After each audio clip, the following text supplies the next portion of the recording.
G'day there guys, Marky here, and welcome back to another episode of r/Am I the Arsehole? With that said, I want you to sit back, relax, chuck a prawn to the barbie, and let's get right into it.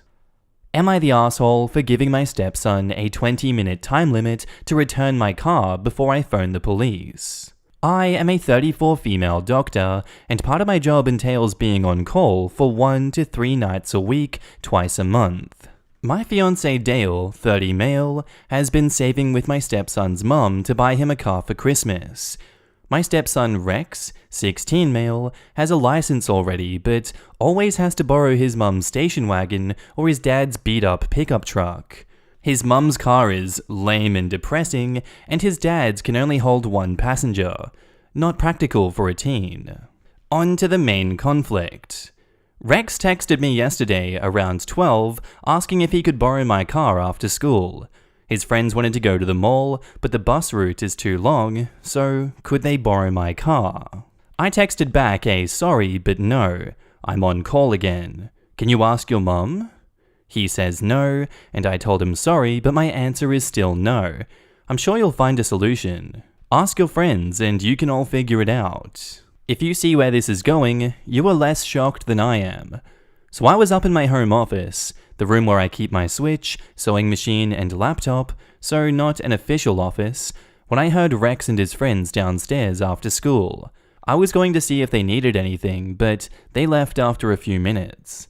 An hour later, I went to the kitchen, cleaning up the empty bottles and wrappers from their snacks, and I saw the spot where I left my keys empty. I began to panic. First, I bolted to the door, and my car was gone. I immediately dialed my stepson. He picks up, and it's obvious he's in a mall store that plays loud music. I told him to get his ass home now, and he laughed and said that I'm not his mum. He'll be home whenever he pleases. I'm not proud, but I told him that he had 20 minutes to get home, or I call the police and I report it stolen. Rex panics, and he said that he couldn't find all his friends and drive home in 20 minutes. I told him tough crap. 10 minutes later, I get a text that he's in the mall parking lot and will be home soon. I phoned Rex's mum and informed her of his stunt. She was madder than me when I told her that I was on call. She then apologized and promised to talk with Rex and Dale ASAP. Rex came in, threw me my keys, and then locked himself in his room. Dale finally came home at around 8 and said that he'd been on the phone with his ex. He demanded to know why I punished his son. I put my foot down and explained I am on call. That means that I need my car. Rex stole my car. Dale disagrees. His ex agrees with me and decided that she will not be buying Rex a car anytime soon due to his entitlement. Dale thinks that I'm making a big deal out of nothing. I didn't end up going into work, so why did I have to threaten Rex? I've only gone in twice this year while on call. Just because nothing happens doesn't mean that I'm always clear. Rex is now grounded. Fiancé barely speaks to me. Asks me when I'm going in today. I'm not. And if I will apologize. I am not budging and I am still pissed that he doesn't get it. Am I the arsehole? Now in the comments, not the arsehole. Rex took your car even after you said no, and Dale is okay with that? Teenagers need boundaries and rules, and parents need to enforce those. Dale is the arsehole, and he's setting up Rex to be one too. Rex owes you an apology, not the other way around. Quote, he demanded to know why I punished his son. Agreed that Dale is the arsehole, while OP is not the arsehole.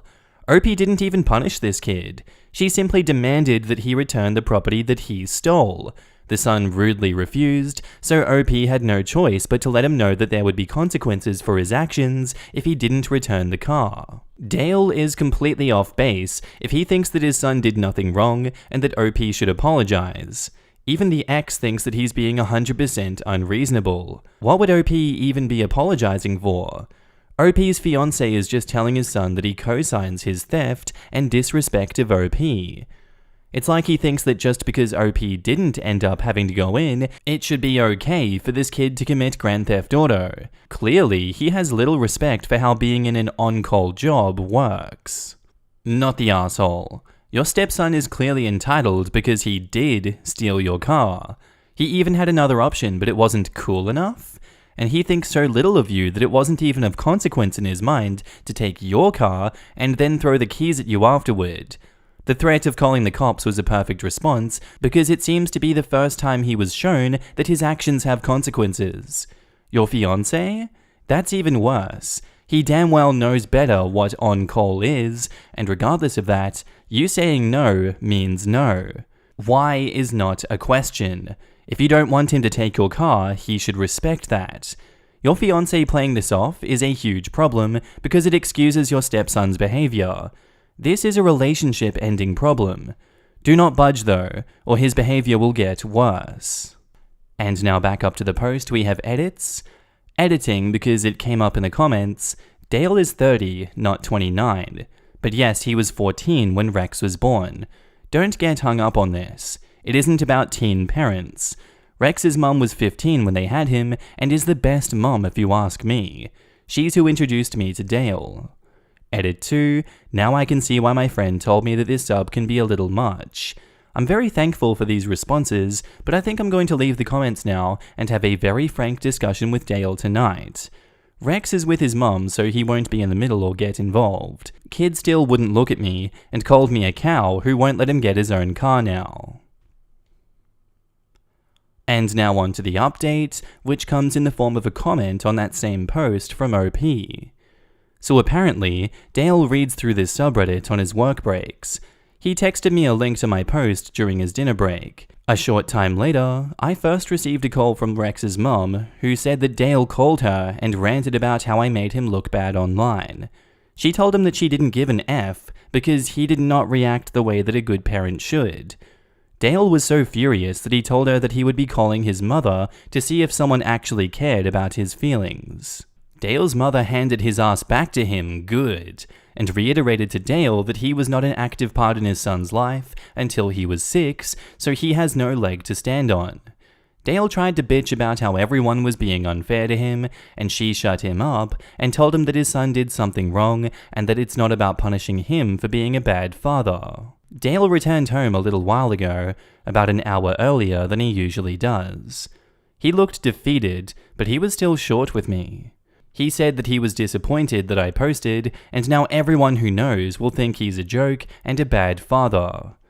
I didn't think this conversation would end up with my ending the engagement and relationship, but it did. The house is all in my name, so Dale is packing up his crap and crawling back to his mother's house. The wedding wasn't set, so no money or time lost there.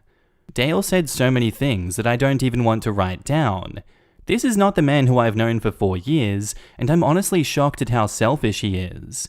He said my doctor money would have to buy Rex a car to make up for all the hard feelings. I'm astonished at how delusional he is. I am done with this account and will not be returning. Edit to add that also, the fact he wasn't in Rex's life till age 6 was a huge red flag to me.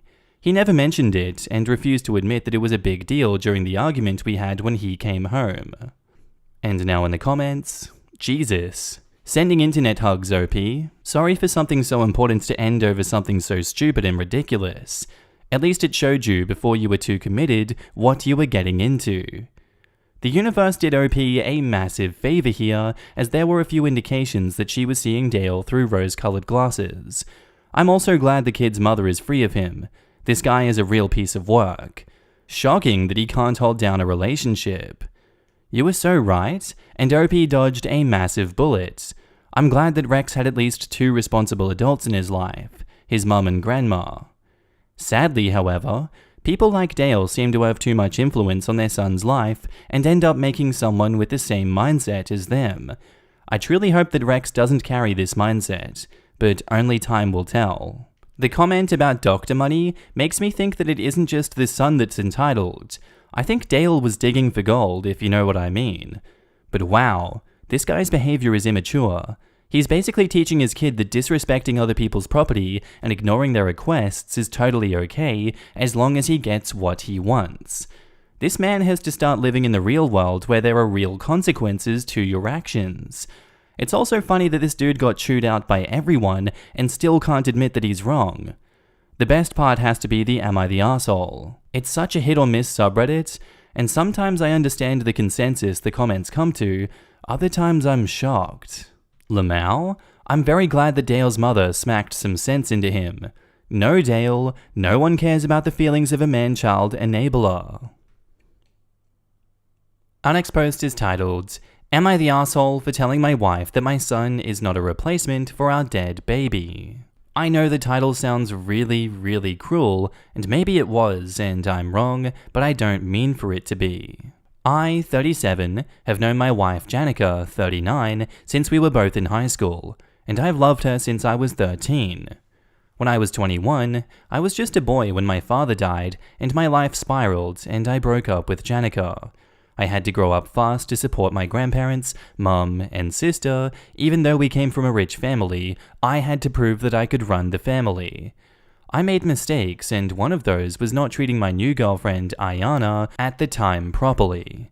I neglected her, cheated on her, yelled at her, and was a terrible person who tried to justify his bullcrap by saying that I missed my dad. I still do miss him every day. After I got therapy and realized how wrong I treated her, I tried to reach out and apologize, but this was 2005. It was easy to disappear, and she was gone. Janica and I have 2 daughters, aged 8 and 5. Early last year, we were going to have a 3rd child, but my wife was in a car accident involving black ice late into her pregnancy, and our son died before he could be born. For a year, my wife cried herself to sleep every night.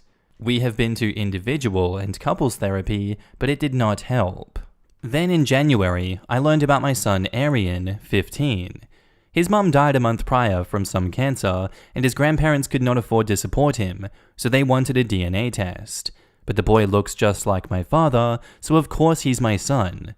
I took him in without the test, and my wife latched onto him. She showered him with gifts, makes him special lunch every day, our daughters get cafeteria food, and tries to help him with homework to the point that our daughters get jealous. It really cuts me that I wasn't there for him, that I couldn't show him love, be there to change his diapers, help him when he was sick, take videos of him. I want to blame his mom, but he loved her, and she's dead, so I can't. We've been to therapy together, just he and I, and last week it broke my heart when he told the therapist that he'd wish that he'd died instead of his mum because I felt the same way when my dad died, and he feels Janica is trying to replace his mum. I know my wife isn't trying to do that. So yesterday before bed, we had a talk which became a fight after I told her that Arian is not a replacement for our dead son and he is his own person. She got very angry at me, called me an asshole, and hasn't talked to me all morning. She's at her parents' with Arian right now and isn't coming back later in the day. I don't know if I was wrong and should apologize. I would bring it up in therapy, but the shrink is on vacation. I'm sorry for the big backstory. It's just so you can understand where I came from when I said what I did. I was trying to protect Arian, so I don't feel wrong, but I didn't want to hurt Janica. Was I really an asshole to say that to her? And now in the comments, you're the asshole. You've conflated 2 unrelated matters, a dead child which you don't seem to show any emotion about, and a woman working very hard to welcome a teenage boy into the family, to actively work against the negative stereotype of stepmother. What an amazing woman. Your comment was mean, and you sound jealous of your wife. If Arian has an issue, beyond sharing his feelings in a therapy session, then it sounds like your wife is capable and considerate enough to work through it with him. OP replies, "Of course I feel emotion about my dead baby, but I can't put my feelings about him ahead of my family. Arian coming into our life is when my wife stopped crying for our dead baby. That's what I meant by she latched onto him like he was her second chance at having a son. You don't know. You're assuming that she is seeing a 15-year-old as an infant. You're not a psychologist, mate. Instead of trying to maybe invite her to counseling, you're being a jerk." OP replies to that, "She calls him things like baby boy and other baby names in affection. What was I supposed to assume after she said that?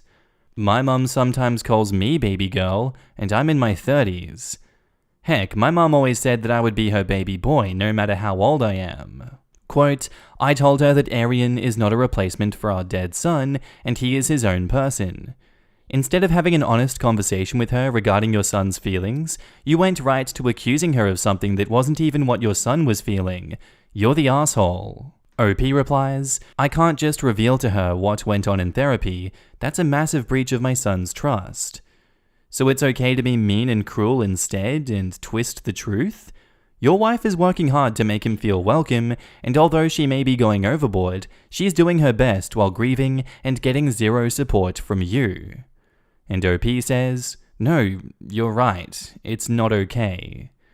That is a lot to unpack. You stated yourself that you pushed his mother away with your prior behavior. So wanting to blame her for not being part of your son's life prior to this is a you're the asshole move.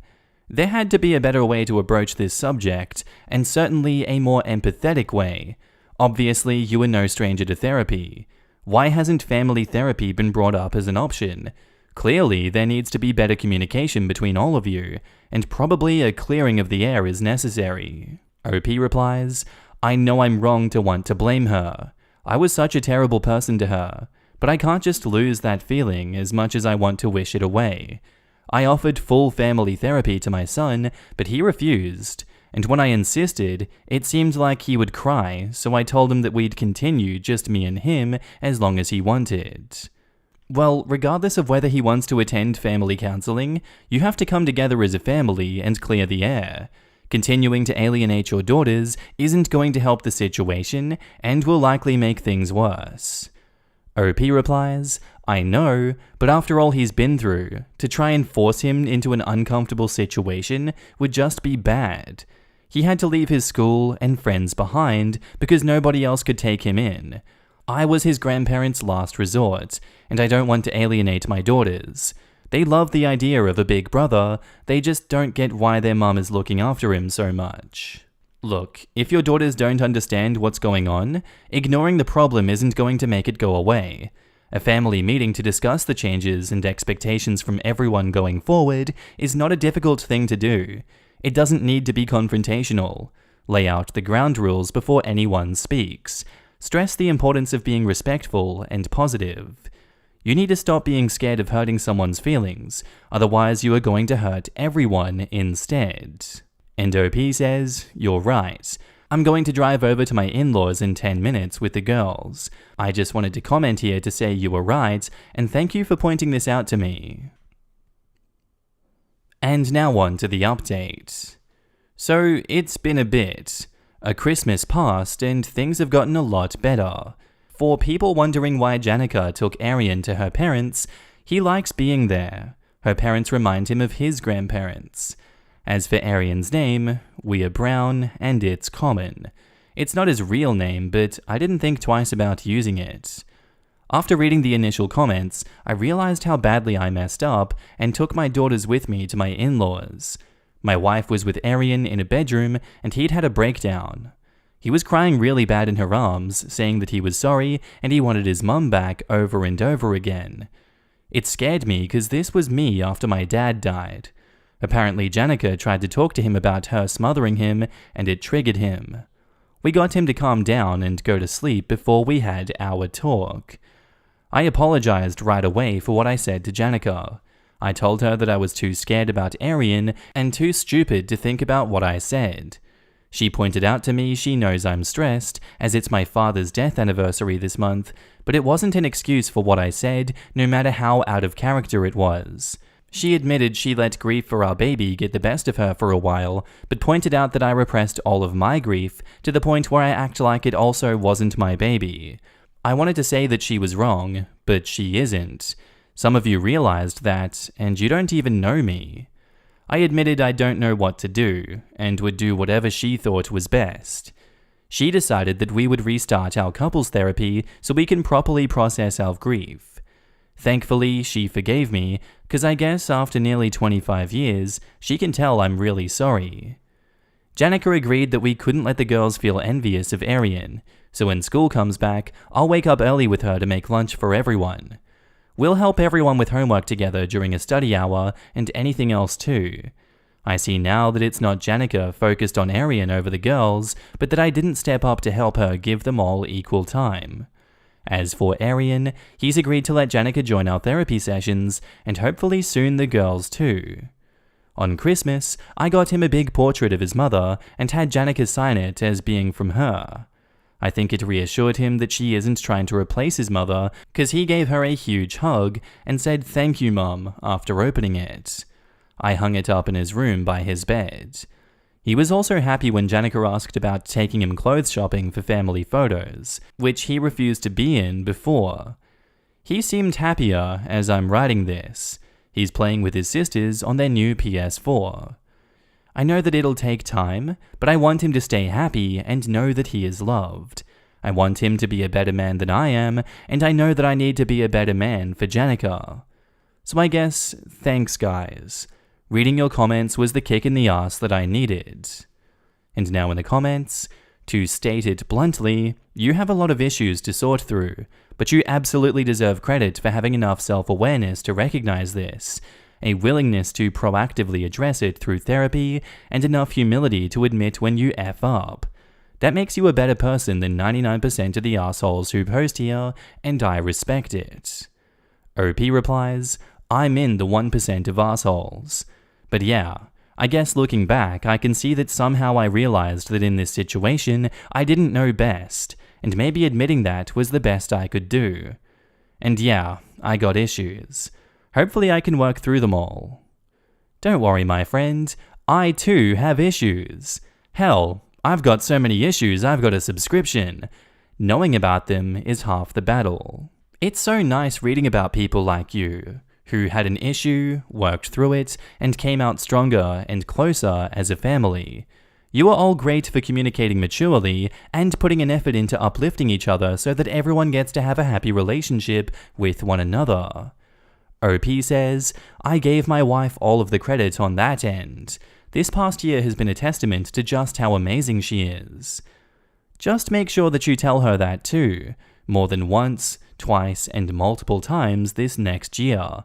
From that really honest part of yourself. I feel she truly deserves to hear that from you as you all, as a family, go forward. She sounds pretty awesome and loving, and you are lucky to have her. And that's where I'm going to end today's post, guys. I do hope you enjoyed it. If you did, let me know what you thought of it, and I'll see you in the next one. Bye.